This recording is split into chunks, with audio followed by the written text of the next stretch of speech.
In this video, I'm going to be covering land bridges, which are defined as a connection between two land masses. I'm going to be covering the methods of formation, disappearance, and their biological significance. Here, this is the Bering Land Bridge, and that's going to be kind of the case study example for this video. So to understand the formation of land bridges, you have to understand the climate cycle. You can see circled where or when the Bering Strait was formed about 25,000 years ago, and observe the shift from a maximum global temperature to a minimum that happens over this interval of time. And of course, now we are exceeding any previous maximums, but scientists do still suspect that we'll reach kind of a local minimum again. But land bridges form at these cold temperatures.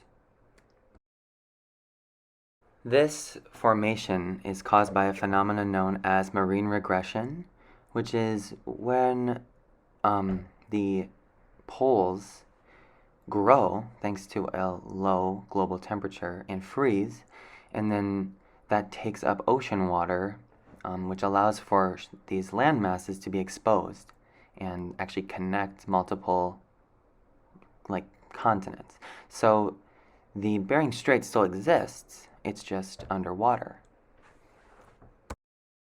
So taking a closer look at what the Earth looked like 14 million years ago during the Miocene epoch, you can see that it actually looks a lot like today. There is no Bering Land Bridge. There's some landmass over by Asia and Australia that is submerged underwater, but in general, it looks a lot like it does today.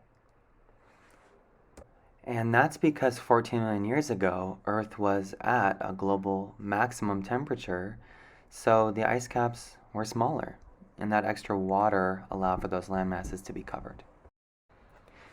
Next, we'll move on to the Pleistocene epoch, and here you can see just how large the North ice cap is. Let me highlight it in yellow for you. So all of this is ice. And this is what caused the land bridge, the Bering Land Bridge, to be exposed, was all the ocean water being frozen into ice. And what's being highlighted in blue is what was actually the ocean water at the time. You can see just how small that, like the Atlantic Ocean is compared to nowadays. And that arrow there shows how those two continents are connected at that time.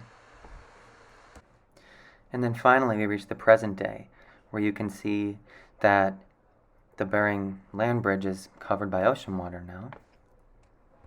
So that's due to a high global temperature again that we've reached. The next method of formation is due to plate tectonics.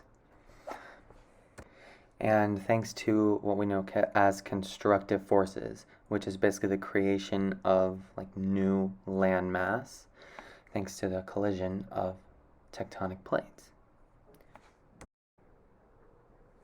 So on the left, you can see a process known as subduction, the most common the most common form of constructive forces, where one plate dips beneath another, and then the one on top spikes up. That's how the Himalayan mountains were created when India crashed into the rest of Asia.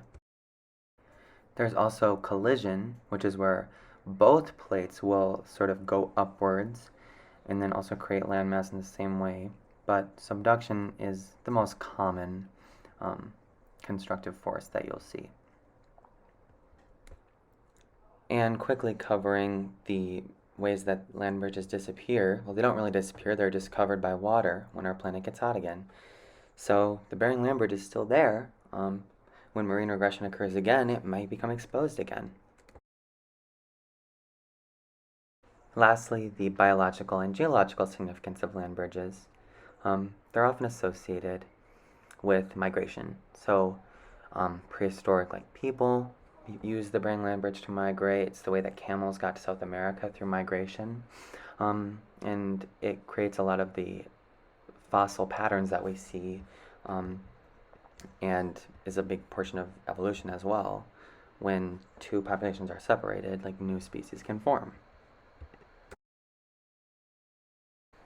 And often associated with constructive forces in general is just the formation of volcanoes and also earthquakes, just the interference of the plate boundaries.